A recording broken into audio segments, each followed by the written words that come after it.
ఢిల్లీలో ప్రారంభమైన సిఎసి సమావేశం. కాంగ్రెస్ సిఎసి భేటీలో పాల్గొన్నారు డిప్యూటీ సీఎం భట్టి. రాష్ట్రంలో పెండింగ్లో ఉన్న 4 ఎంపీ స్థానాలకు అభ్యర్థులు ఖరారుపై చర్చ జరుగుతోంది. ఇక దీనికి సంబంధించి మరింత సమాచారం మా ప్రతినిధి భవిత అందిస్తారు. భవిత, చెప్పండి.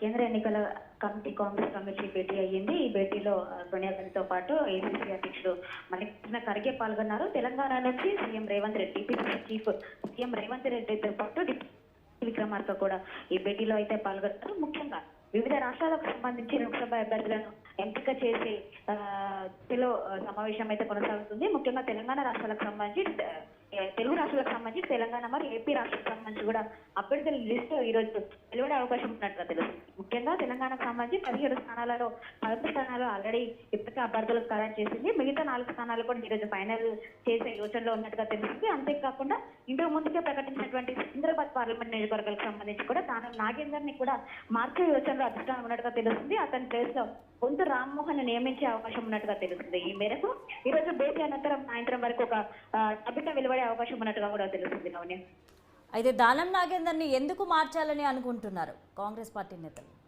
దానం నాగేందర్ ఇప్పటికే అసెంబ్లీ ఎన్నికల్లో బీఆర్ఎస్ పార్టీ తరఫున హైదరాబాద్ ఎమ్మెల్యేగా గెలిచారు. అయితే ఇప్పటికే పార్టీ అధిష్టానం కూడా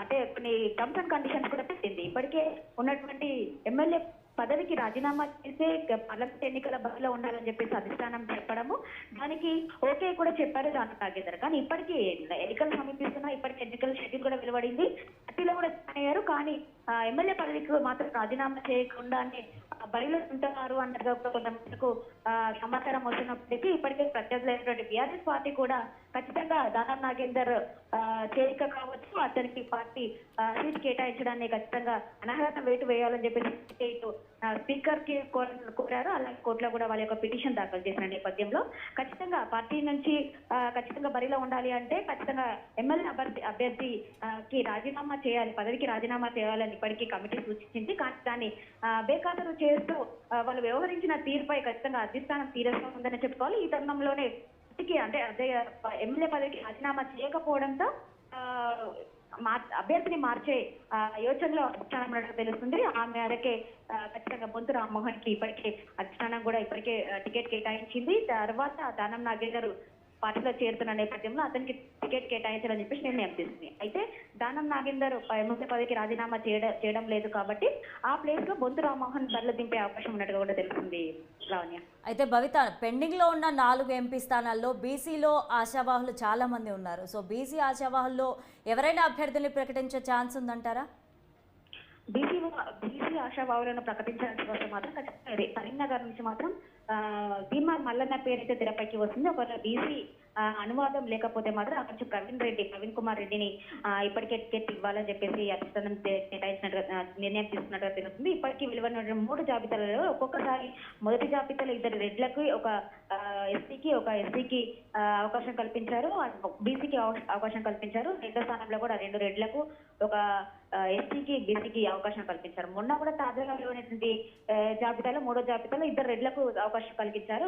ఓవరాల్ గా చూసుకున్నట్లయితే 13 స్థానాలకు సంబంధించి 6 రెడ్లకు, 2 ఎస్సీలకు, 2 ఎస్సీలకు, ఒక బీసీకి అవకాశం కల్పించారు. అయితే ఇప్పుడున్నటువంటి 4 స్థానాలకు సంబంధించి మళ్ళీ ఖమ్మం నుంచి ప్రసాద్ కుమార్ అంటే పొంగులేటి శ్రీనివాస్ సోదరుని బరిలో దింపనున్నట్టుగా తెలుస్తుంది. ఇక వరంగల్ నుంచి రిజర్వ్డ్ ఇక్కడ కడియం కావ్యకి ఖచ్చితంగా టికెట్ అనౌన్స్ చేస్తారు. అంతేకాకుండా కరీంనగర్ నుంచి మాత్రం బీసీలకు ఇవ్వాల్సి వస్తే ఖచ్చితంగా భీమార్ మల్లన్ననే ఖరారు చేసే యోచన ఉన్నట్టుగా తెలుస్తుంది. ఇక హైదరాబాద్ సంబంధించి అది ఎంఐఎంలకు పట్టున్న స్థానం కాబట్టి ఖచ్చితంగా అక్కడి నుంచి మైనార్టీలకు అవకాశం కల్పించే యోచనలు అధిష్టానం ఉన్నట్టుగా తెలుస్తుంది. లావణ్య, అయితే ఈ పెండింగ్ లో ఉన్న 4 స్థానాల్లో పోటీ ఎక్కువగా ఏ స్థానాలకు ఉంది? ఆ స్థానాల్లో ఎవరెవరు పోటీ పడుతున్నారు? ఓవరాల్ గా 17 స్థానాలకు సంబంధించి తీవ్రమైన పోటీ ఉన్న స్థానం ఏదైనా ఉంది అంటే అది భువనగిరి, ఖమ్మం అని చెప్పేసి ఇప్పటికీ చెప్తున్న నేపథ్యం కనబడుతుంది. అక్కడ భువనగిరి నుంచి ఆల్రెడీ చాపల్కి కుమార్ రెడ్డికి అనౌన్స్ చేస్తూ అక్కడ నుంచి క్లియర్ చేసింది. ఇంకా మిగతా స్థానాలు ఏవైనా ఉన్నాయంటే అది ఖచ్చితంగా ఖమ్మం అనే చెప్పుకోవాలి. ఇప్పటికీ కూడా ఖమ్మం నుంచి 4 నుంచి 5 అభ్యర్థులు పోటీలో ఉన్నారు. అందులో ముఖ్యంగా బట్టి విక్రమార్క సతీమణి నందిని మల్లు, అంతేకాకుండా ప్రసాద్ రెడ్డి పొంగులేటి శ్రీనివాస్ రెడ్డి సోదరుడు ప్రసాద్ రెడ్డి, అంతేకాకుండా కమ్మ సామాజిక వర్గం ఎక్కువగా ఉన్న నేపథ్యంలో అక్కడి నుంచి కమ్మ సామాజిక వర్గం నుంచి రాజేంద్ర ప్రసాద్ అనే వాళ్ళు కూడా పోటీలో ఉంటామని చెప్పేసి వాళ్ళు ఆసక్తి చూపిస్తున్నారు. అంతేకాకుండా తుమ్మల నాగేశ్వరరావు కొడుకును కూడా బరిలో దింపాలని చెప్పేసి తుమ్మల నాగేశ్వరరావు తీవ్రంగా పోటీకి సిద్ధమయ్యారు. అక్కడ నుంచి యోగేందర్ వాళ్ళ కొడుకుని బరిలో దింపాలని చెప్పేసినప్పటికీ వీళ్ళందరినీ పక్కన పెట్టి ప్రస్తుతం మాత్రం ఖచ్చితంగా పొంగులేటి శ్రీనివాస్ సోదరుడు ప్రసాద్ రెడ్డికే ఇచ్చే యోచనలో ఉన్నట్టు కూడా మనకు తెలుస్తుంది. లావణ్య, అయితే సిఎసి సమావేశం ప్రారంభమైంది, ఎన్ని గంటలకు ముగుస్తుంది, అభ్యర్థులను ఎప్పట్లోగా ప్రకటించే ఛాన్స్ ఉంది?